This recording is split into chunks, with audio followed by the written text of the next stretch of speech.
Welcome to the digital fast. Is this why everyone's traveling today? Is that what's going on? Several weeks ago, I came across this poem by a woman named Mary Oliver. It's called Upstream. She says, "Teach the children. We don't matter so much, but the children do. Show them daisies and the pale hepatica. Teach them the taste of sassafras and wintergreen, the lives of the blue sailors, mallow, sunburst, and the moccasin flowers, and the frisky ones, inkberry, lamb's quarters, blueberries, and the aromatic ones, rosemary, oregano. Give them peppermint to put in their pockets as they go to school.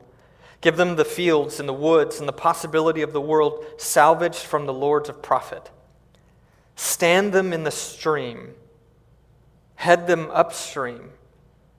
Rejoice as they learn to love this green space they live in, its sticks and leaves, and then the silent, beautiful blossoms. Attention is the beginning of devotion." Now, I had the chance not just to read that for the first time or hear it read, but I actually got the chance to meditate on that for a little while several weeks ago. And it moved me to tears as I was sitting alone in my office. And I was just picturing what life would be like for my kids in a world like that. And I've just got to admit that that isn't what my home is like all the time. And so I was really moved, and I sent that on to Kelsey. And I just said, "Can you meditate on this today? We need to talk." And she's been in prayer that morning. She was actually already imagining some of those same things. And so when I sent that to her, she too was really moved. And she put some things on the calendar for that day. And so that night, when I got home from work, we sat around our table. We had dinner as we always do. And that night, my kids told me about the texture of plants and petals that they had gone and seen that day. And they told me about the bird songs and the swimming of the fish that they had noticed. And they had drawings, and the poem had come to life that day. And it made something happen in me that awakened, one, my hunger for more.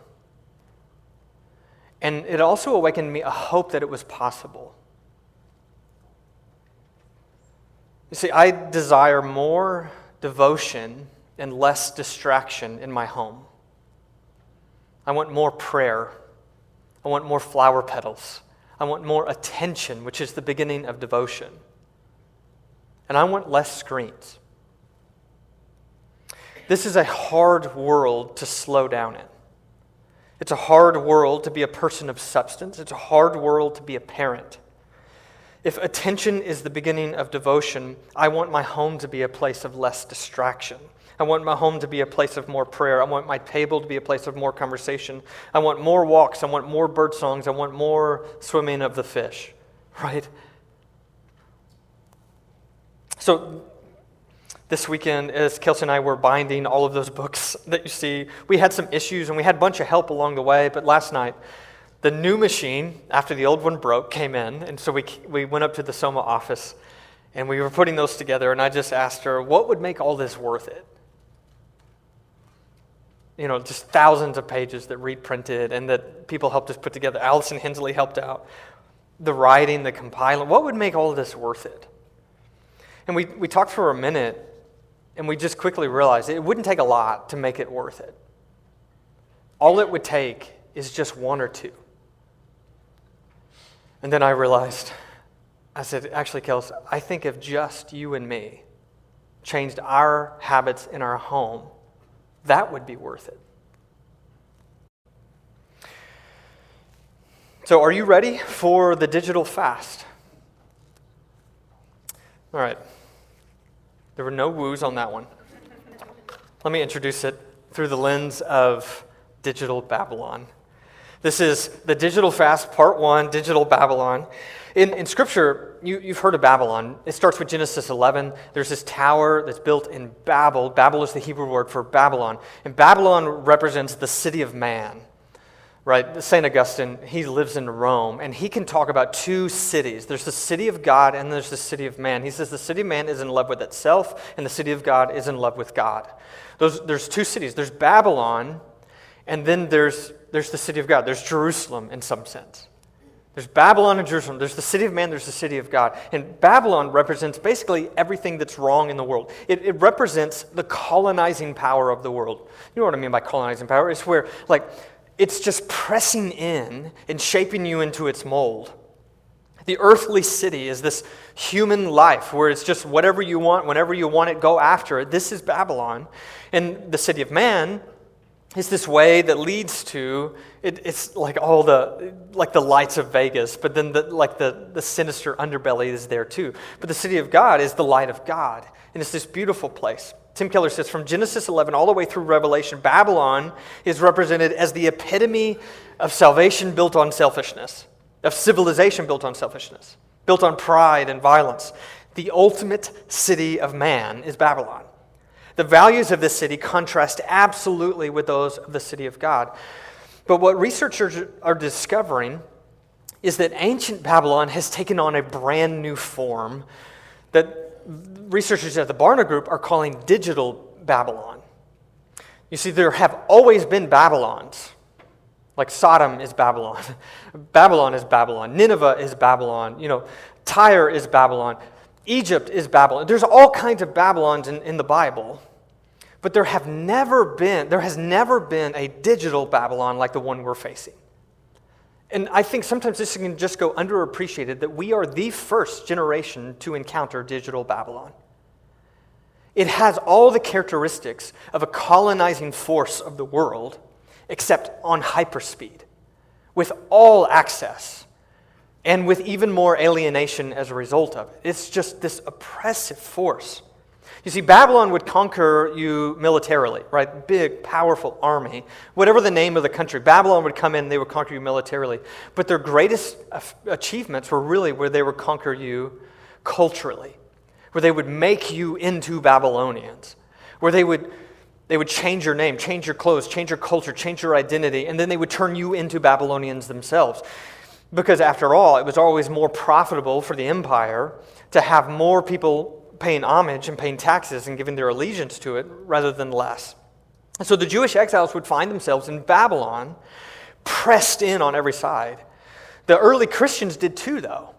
In 1 Peter chapter 5, Peter talks about the church in Rome, and he says, the church that's in Babylon greets you. Babylon hasn't existed for hundreds of years, but he still calls it Babylon. The Christians in the 4th century, they start realizing that the church itself has become Babylon. The church has become Babylon, and so they leave the city where the churches were in power, and they leave to go to the desert. There have always been Babylons, but there has never been a digital Babylon like the one we're in. By digital Babylon, I mean something like, this is from Kinnaman. He says, ancient Babylon was the pagan but spiritual, hyper-stimulated, multicultural imperial crossroads that became the unwilling home of Judean exiles. He says this is the home of exiles, including the prophet Daniel. You could go on Jeremiah, Ezekiel, Isaiah. All of them are in this context of exile in Babylon. But he says digital Babylon is not a physical place. It is the pagan but spiritual, hyper-stimulated, multicultural imperial crossroads that is the virtual home of every person with Wi-Fi, a data plan, or for most of us, both. Digital Babylon is everywhere. It's inescapable. Kinnaman says, the point is this: we're on the front end of a digital revolution that is tinkering with what it means to be human, and we ain't seen nothing yet. We are all residents of digital Babylon. We are all exiles now. Certainly, it's the cultural centers like New York or London or Sydney or Paris. But it's also Rio Vista, Texas, population 509, where I grew up. We're all in digital Babylon. It's right here in Memphis. This is digital Babylon. It can feel a bit like Dorothy in Oz, where she says, I have a feeling we're not in Kansas anymore. Except it's actually worse than that, because there's not even a Kansas anymore in that sense of quaint, quiet slowness. If you wanted to flee Babylon and go to the desert, like the desert fathers and the desert mothers, the data plan reaches the desert too. Right? It's just inescapable. It's everywhere. Neil Postman shares this story in Amusing Ourselves to Death. which came out in 1985, and I just read it last month. It's an amazing book. It's critiquing what he calls like TV culture. And he's like, this is what's going to happen to the world in this world of TV. 1985. He says, he tells the story of the first known use of the telegraph by a newspaper. The Baltimore Patriot concluded their first instant political news update with a wire that came from Washington, D.C. over the river to Baltimore. And then they concluded the first telegraph with this message. We are thus enabled to give our readers information from Washington. This is indeed the annihilation of space. If the telegraph annihilated space, what has Twitter and TikTok done? It's just like, the defining feature of digital Babylon is screens. And Kinnaman says, screens demand our attention. Screens disciple. Screens disciple. A pastor at Church of the City in Franklin, his name is Darren Whitehead, he actually wrote the book, The Digital Fast, that much of this is based on. And last year, he led Church of the City in Franklin through, to my knowledge, the first congregational digital fast. It's at least the only one that I know of. And so I've been inspired by Pastor Darren. He says, there has never been another piece of technology in all of history more effective at conforming people to the world than the smartphone. We are being discipled by our devices. You see, Babylon was always trying to colonize for the sake of the world. But now digital Babylon has us, Kinnaman says, basically as willing partners in the whole operation. We smile the whole time as it's happening to us. He says, we are cheerful participants in our own colonization. We are willingly held captive. There's an author named Felicia Sue Wong who wrote a book called Restless Devices. And she says, in the same way that Jesus called his disciples to abide in him as he would abide in them, we too have become a people who abide in the digital, and the digital abides in us. And so Kinnaman, he says, the idea of digital colonization may seem extreme, but here's the point. Screens inform and connect, but they also distract and entertain. Through screens' ubiquitous presence, Babylon's pride, power, prestige, and pleasure colonize our hearts and our minds. It's changing us. Here's some research from the Barna Group. I don't know if you can track this, but this is basically a typical young adult, a young teenager, a young adult. This is their spiritual habits in the bottom right corner. And then it's the spiritual habits of a church-going young adult in the, I'm colorblind, the one outside the bottom right corner. And then there's just the digital content that they're consuming. He says, speaking of church, that's different in digital Babylon too. Christians, even those who are very committed, are busier than ever. They attend church less frequently and have many options for socializing outside of faith community. It's not uncommon for people to attend events and services at multiple churches. Faith-based media is so easily accessible and portable that we've got a whole class of people whom the early church would have found almost unrecognizable. He calls them Christian consumers. Youth groups used to serve as a main social outlet for teens and kids, but it's being replaced by sports, by social media. The number of hours connecting, learning, and being discipled in a close-knit church community is now a drop of water in the ocean of content pouring out of their screens. He says, even using conservative estimates, the typical young person spends nearly 20 times more hours per year using screen-driven media than taking in spiritual content. And I just got to say, this isn't normal. It is normal today. But if you just look back at the history of God's people, we are the outliers. And it's no surprise then that 1 million young adults every single year are walking away from faith. That 64% of active, teenage, in a youth group, 64% of them will drop out by the time they're 25 years old. We see the impact of digital Babylon.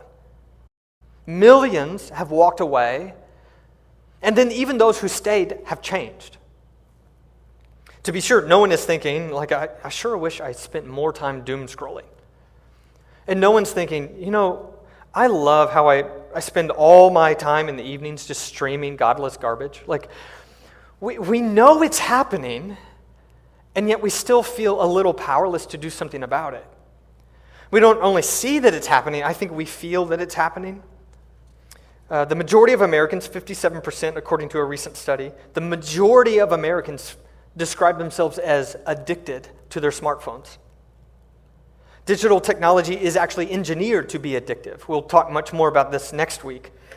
To use a smartphone is to wield a powerfully addictive force with apps designed for, in the words of the founding president of Facebook, the design is for exploiting a vulnerability in human psychology.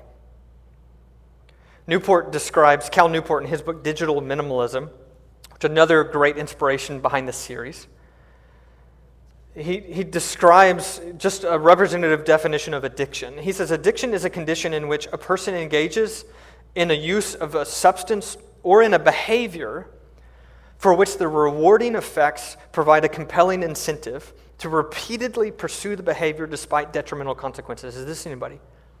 It's like where you see it and you know it, but you can't stop it. There's a word for this. We feel it. It's exhausting. It's overwhelming. And it's changing us.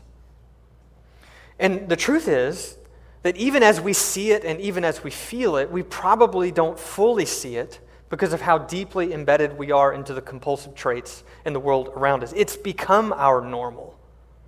We know we're off. We want something different. And so Catherine Price, she wrote a book called How to Break It With Your Phone. She says, when I told people I was breaking it with my phone, they didn't ask me what I meant or why I wanted to do it. Instead, they said the same thing practically verbatim. I need to do that too. And so this is the bottom line message for this morning in part 1 of the digital fast, is that we need rhythms of resistance. God has wisdom for people in Babylon. God has been writing letters to people in Babylon for a long time. We're going to look at one of the first letters to God's people in Babylon today in Jeremiah 29. But the letters to Babylon, whether it's actual Babylon or it's Rome or it's the Desert Fathers, they all say the same thing. We need rhythms of resistance. What would it look like for a church to embrace rhythms of resistance together in digital Babylon? God has wisdom for people in Babylon. And so I think to survive in digital Babylon, we have to build our own boundaries. Have you guys heard of Henry Cloud? He wrote a book years ago called Boundaries. He's like the guru on boundaries. And Henry Cloud, he laments that in our modern tech world, there are no more boundaries. He says when the internet kind of rose, time and space boundary was totally obliterated. He says, and then with the smartphone, it got even worse. He calls this the grand finale of the destruction of space and time boundaries. He writes, the boundaries that protected your life, your real life, which is time with your closest relationships, your most meaningful activities, your God, they're gone. There are no built-in boundaries to protect your life unless you build them. And so that's a lot of pressure for a person. So the digital fast is about finding rhythms of resistance together. Let's look at one of the first letters that God ever wrote to people in Babylon. It's the letter that starts in Jeremiah 29 in verse 1. This is how Jeremiah 29 begins. This is the text of the letter that the prophet Jeremiah sent from Jerusalem to the surviving elders among the exiles. God, through his prophet, wrote them a letter. These people didn't know what to expect whenever they got to Babylon. They knew there was going to be a colonizing pressure to become just like the Babylonians. This is guys like Daniel. This is guys like Ezekiel. This is the elites. Mark did a great job of trying to read their names, right? You can see those in verse 2 and verse 3. The king, the mother queen, like the high priest. There's some elite people who were taken to Babylon. What do we do when we go there? This is the text. We get the letter. It's to the priests, the prophets, and all the other people that Nebuchadnezzar had carried into exile. There's going to be this question, who carried these people into exile? And the first answer is that Nebuchadnezzar carried them into exile. You got here because of the power of the empire. But this phrase, from Jerusalem to Babylon, I think is really important. From Jerusalem to Babylon. Christopher Wright, in his commentary, he explains why this is. He says, the repeated phrase, from Jerusalem to Babylon, has an ominous feeling that makes it more than mere geography. The whole history of the Old Testament had gone in the opposite direction. From the land of Babel, which is the Hebrew word for Babylon, to Jerusalem. From God calling Abraham out of the land of Babylon to God establishing his people in the land of Jerusalem, putting his name and his temple there. This was the flow of sacred history. But now it seems that the whole plot is unraveling. God has pressed the rewind button and history is going backwards. And so here's the letter. This is what the Lord Almighty, the Lord of hosts, the God of Israel says to all those I carried into exile. He says, yes, the Lord, he says, I carried them. Nebuchadnezzar, on the surface it looks like Nebuchadnezzar was doing this, but God is actually sovereign over all nations and all cities and all people. I carried them from Jerusalem to Babylon. Kinnaman, he describes this feeling, especially for our older Americans who have seen the shift from Jerusalem to Babylon, even in American culture. At least it feels like that in some sense.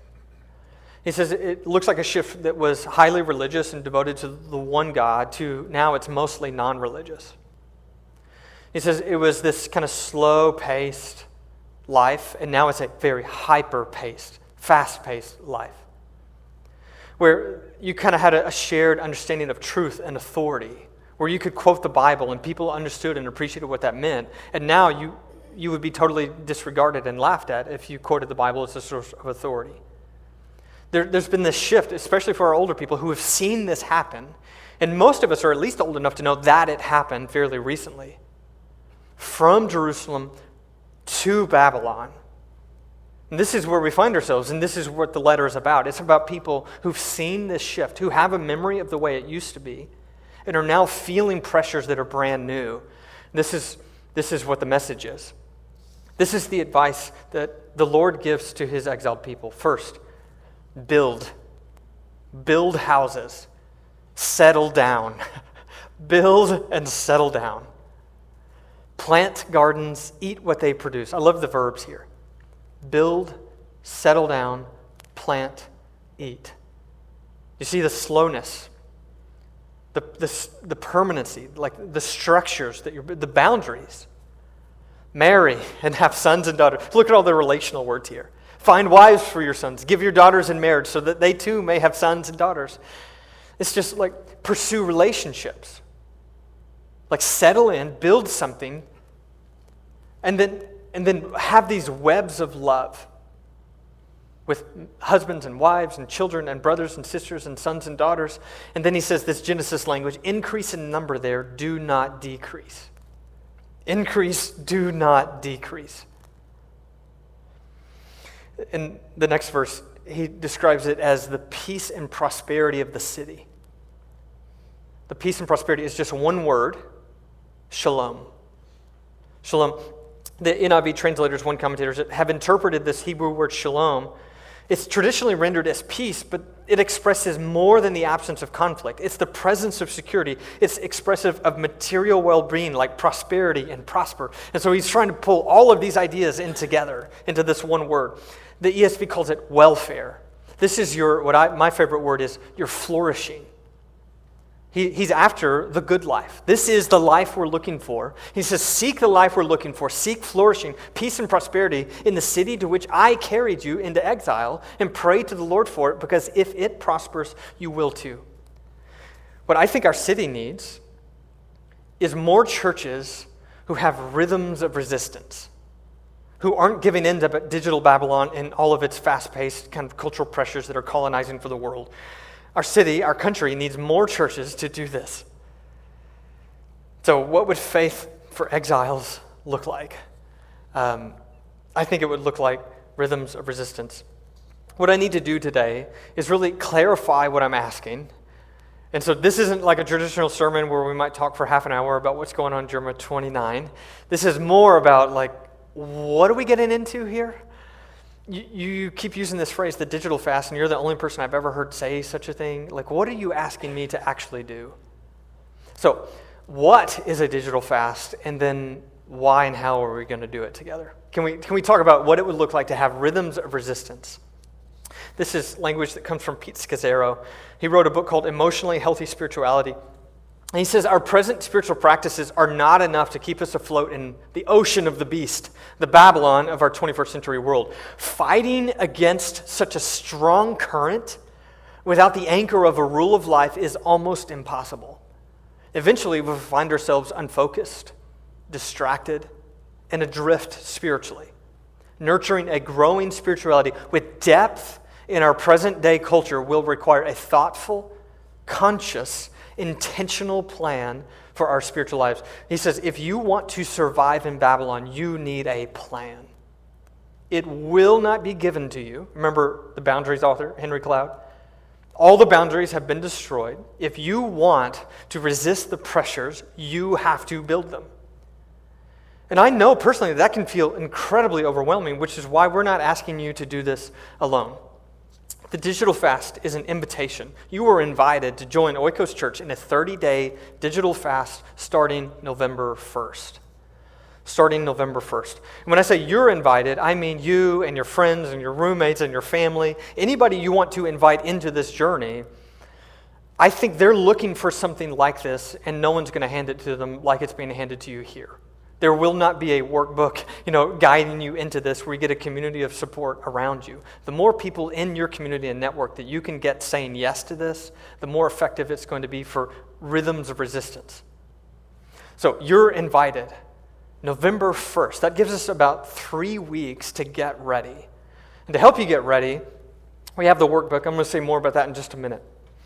But this idea of a digital fast is actually all over the literature on digital habits. In Catherine Price's book, she calls it the breakup. The breakup. One author calls it the 30-day turn it off challenge, which he then realized was not a great name, and so he changed it to the 30-day blackout, which is much improved, but still not great. Cal Newport in Digital Minimalism, he calls it the 30-day digital declutter. Digital declutter, it's fine. But the point here is that everybody's actually saying the same thing.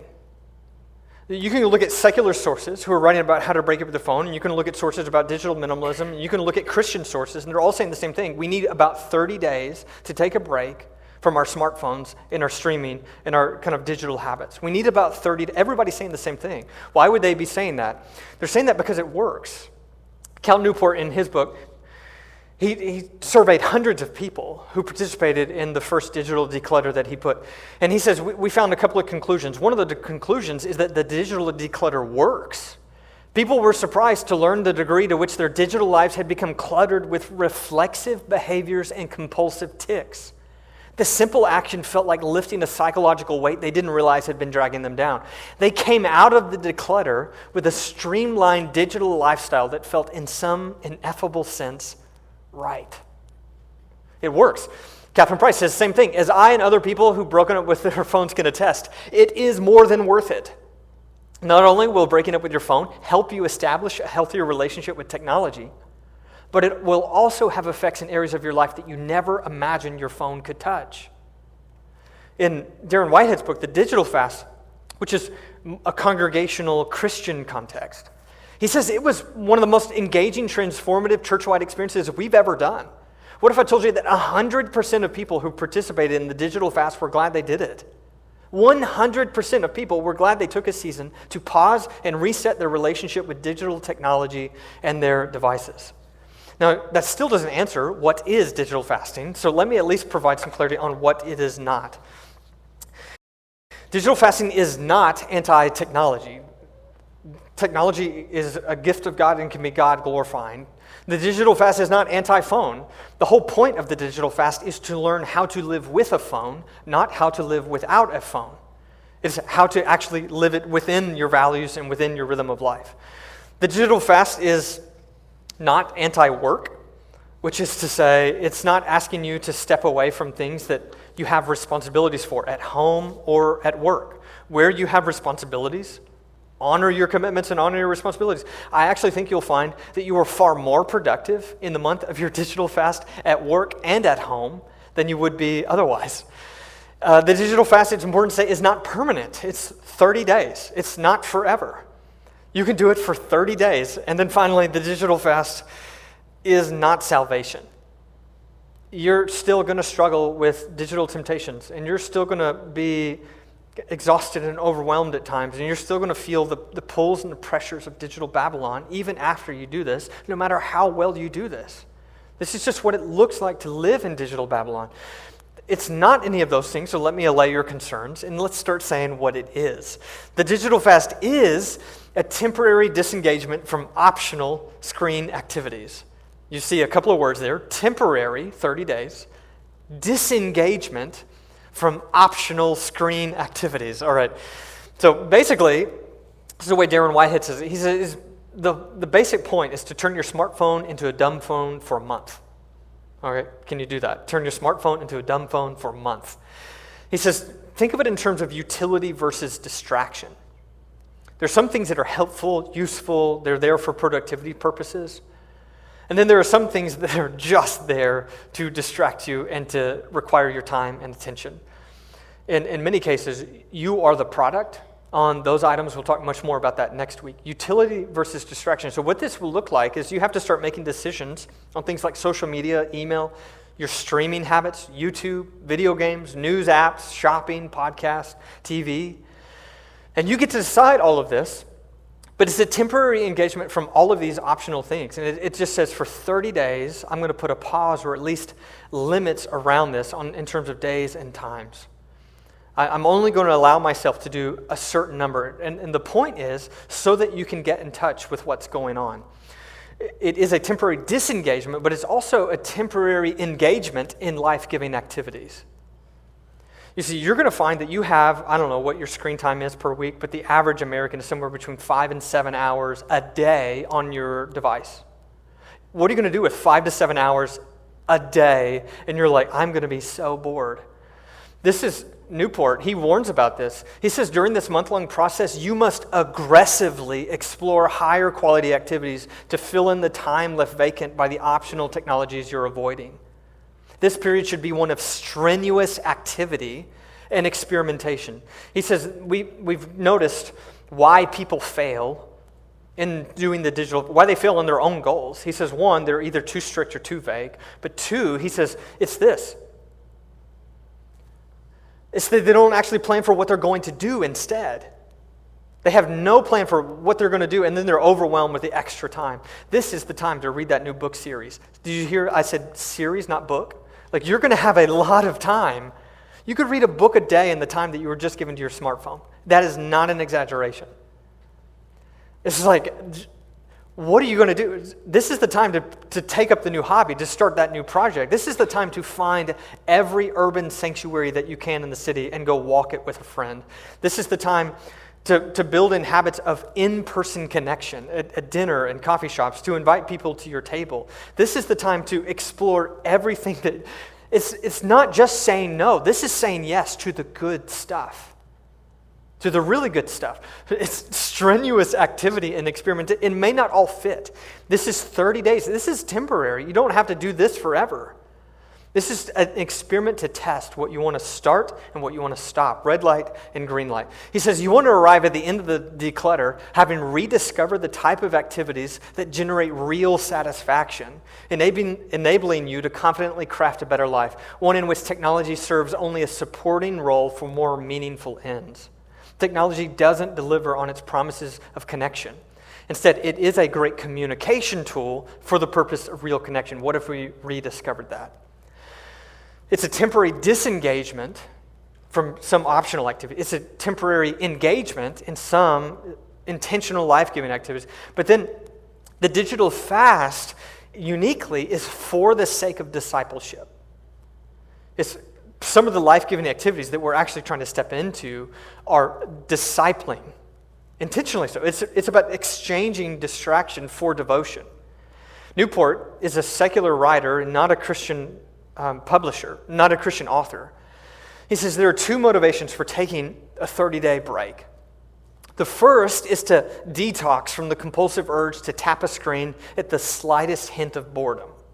It's difficult to think clearly about your digital life while you still feel an addictive pull to its algorithmically optimized charms. He says you don't even know how much you're beholden to your phone. It takes about 30 days to even know what's going on there. He says, but the second motivation, the second purpose to this long duration is arguably more important, to get back in touch with what you actually value. The alluring noise emanating from our screens provides an easy distraction from the bigger questions about what really matters, what we want to do with our limited time here on earth. Kinnaman says about digital Babylon, he says, the age-old questions of being human remain unasked, shriveling like neglected seedlings. Deep spiritual longings, which ought to be lovingly tended and skillfully cultivated, are choked to death by binge television, immersive gaming, and social media scrolling. As we will say many times in the coming pages, technology and the lighted rectangles we gaze at all the time aren't bad in and of themselves, but if we are not vigilant and intentional, digital Babylon glitzes and blitzes our days so completely that we will never get around to pursuing the deeper things of life. We believe this generation wants and needs more. Even secular writers are saying, you need space to pursue what you really want. But we are not a secular people. We are a Christian church. And so this is where Darren Whitehead's book is really helpful.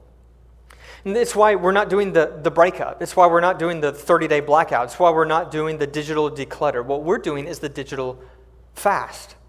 Fast is this ancient Christian discipline that's been practiced from the time of the Babylonian exiles like Daniel all the way through people who found themselves in Babylon. He says the ultimate goal of fasting is to increase our hunger for God. If that's the goal, then digital fasting is about changing our relationship with digital technology and our devices to increase our hunger for God and satisfaction in Him. It's about looking at the way we live and removing what keeps us from that ultimate goal. We need to hunger for God. And we are so filled up on lesser things, consumed by the digital distractions around us. So, this is the most comforting piece of what it is. It is personally customizable. We are different, which means our digital fasts are going to be different. Our needs are different.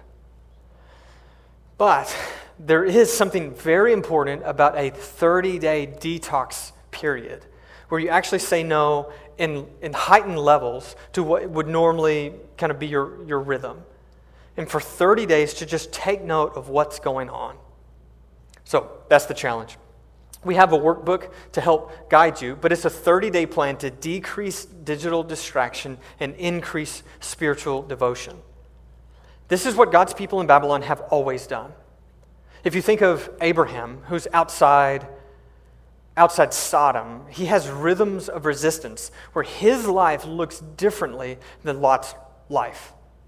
I almost said Lot's wife. It also looks different than Lot's wife. But this is Joseph whenever he's in Egypt. He has rhythms of resistance that look unlike the culture around him.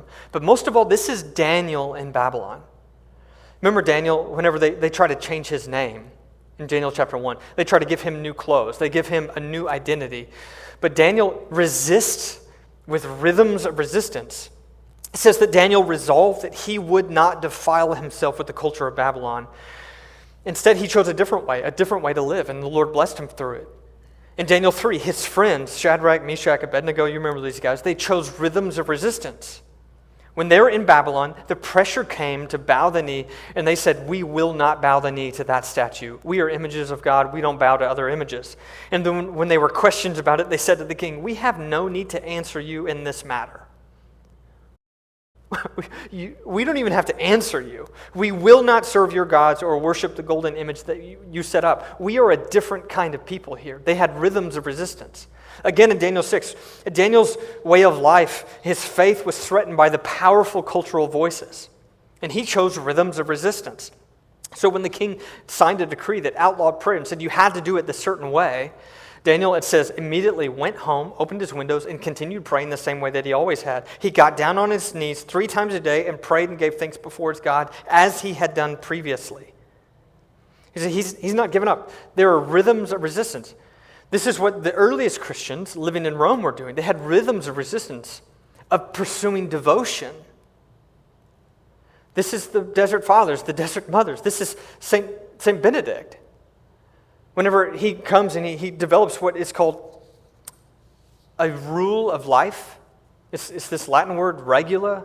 If you know what a regulator is, it's this thing is designed for consistency. It doesn't want to go too much. It doesn't want to go too low. It's for a regulator.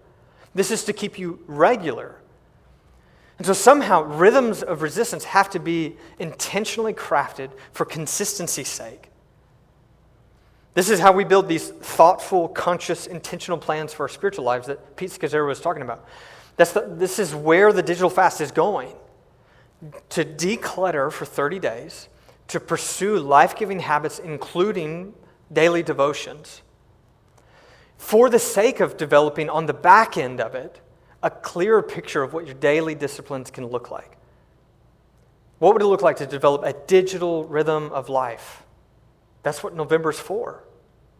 It's to get the clarity of mind to be able to answer those questions. And so the workbook is going to have 3 different sections. The first section in the workbook is called preparation. And the preparation phase starts today. I hope you'll grab one of those workbooks, one of those 30-day guides. And for 3 weeks, you and in your Oikos group, you will walk through 3 chapters on preparation. A lot of it's going to sound familiar, but I think it'll take a little time to settle in. There's reflection questions each week. After preparation comes a 30-day period of devotion, part 2, devotion. And that 30-day period has daily devotionals for every day of the digital fast.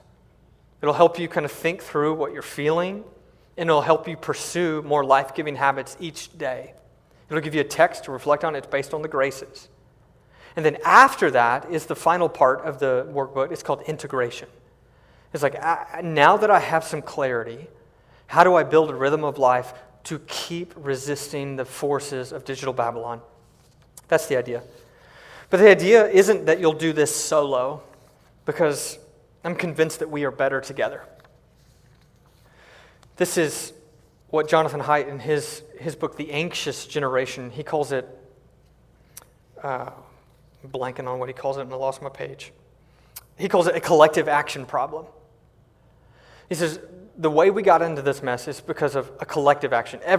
We don't have a lot in common. We're different age, we're different, like where we were born, we're different racially, we're different in so many ways, but all of us have a smartphone. It's like, there is this thing that attaches us. And what that means is that because we, as a community, came into this problem together, it's going to take a community to get out of this problem together.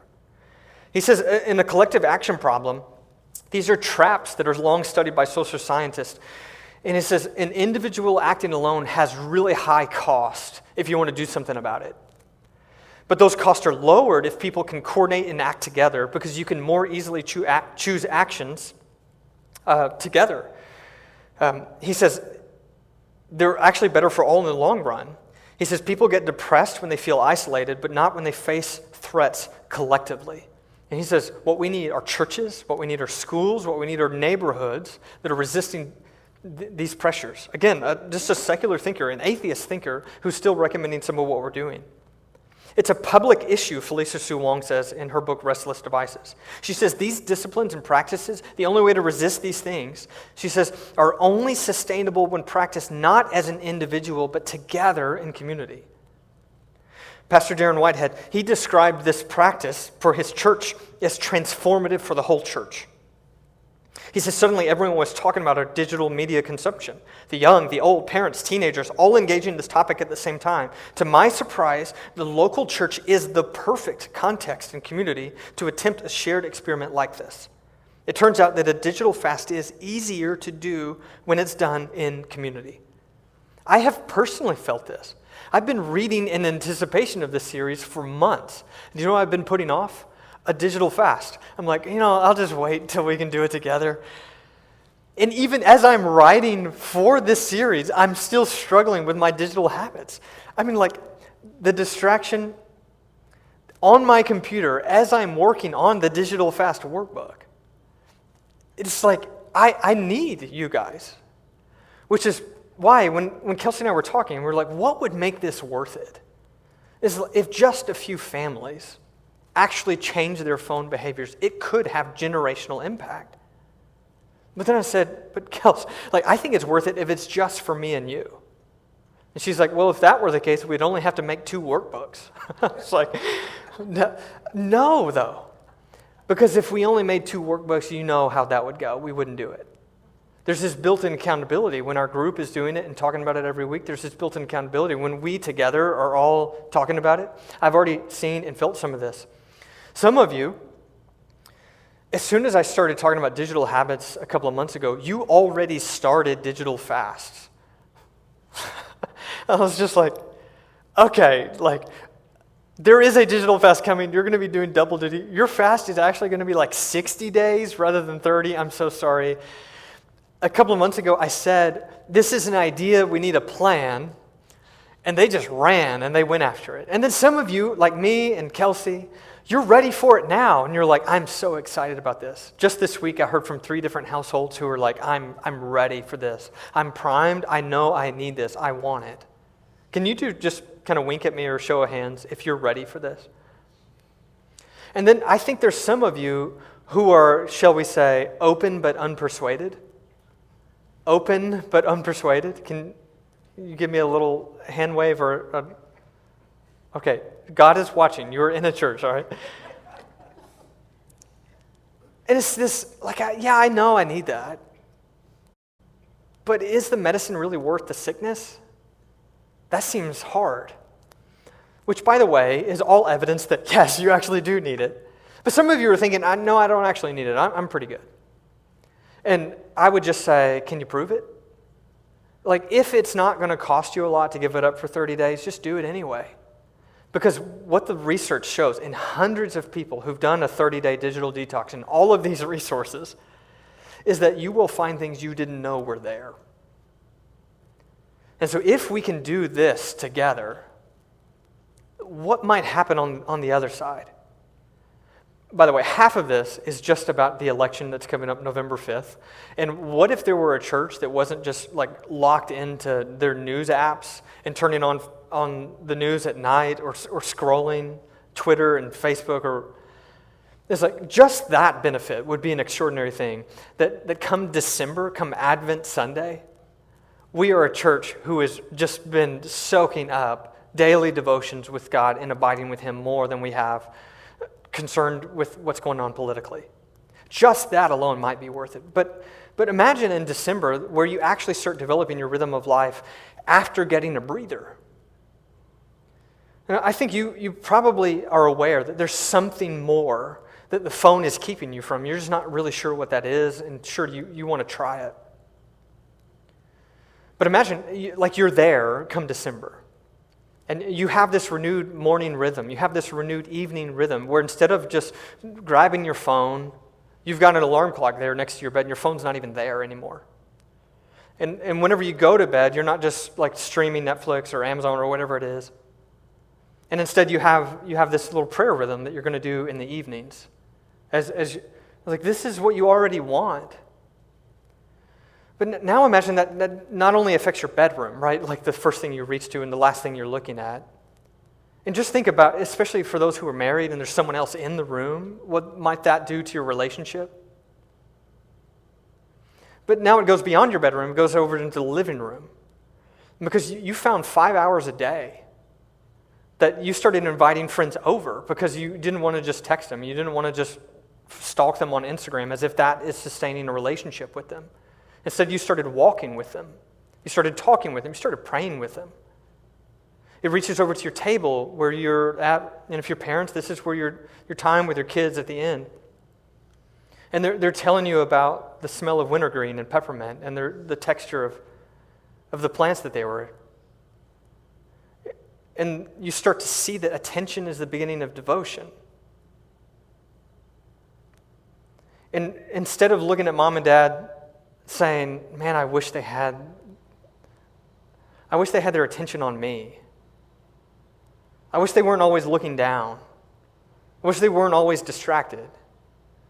Maybe it now even moves to the floor from the table because you're not locked into this as much. And for those mamas who are nursing their babies, instead of doing this, you're doing this.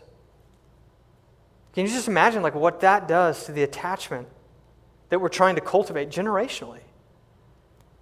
Like, and we know this. The majority of people, research shows, want this, and very few ever do it. Do you know why? Because we're better together. So let's do it. November 1st, we can do a digital fast as a church and as a small group, as a family. It's customizable. You can do it your own way. But grab a workbook today and let's dive in. I want to close with a prayer from Psalm 119:37. And I'm actually just going to give you the space to pray, and then I'll hop up and I'll close this out. But this is the text. Psalm 119:37.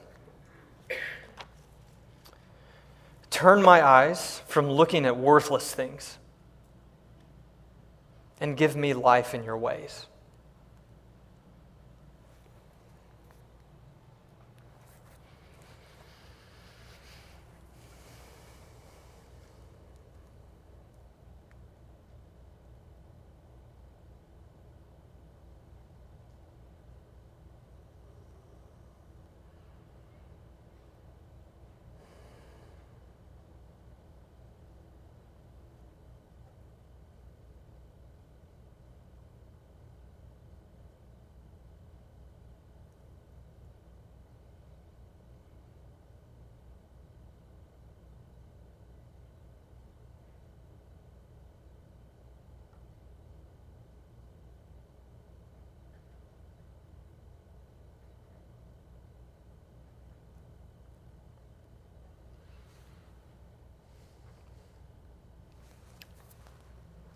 Lord, would you turn my eyes from looking at worthless things?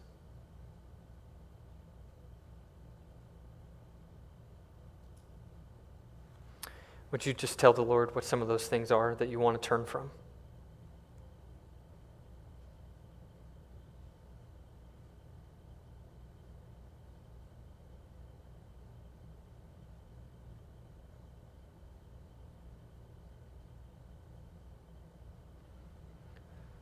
Lord, turn my eyes from looking at worthless things and give me life in your ways.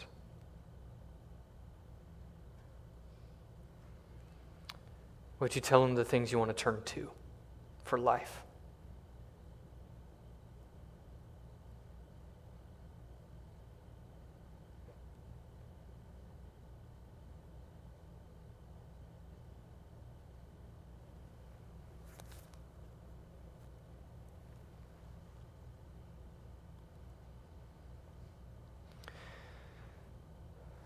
Lord, would you make the digital fast a transformative experience for Oikos Church,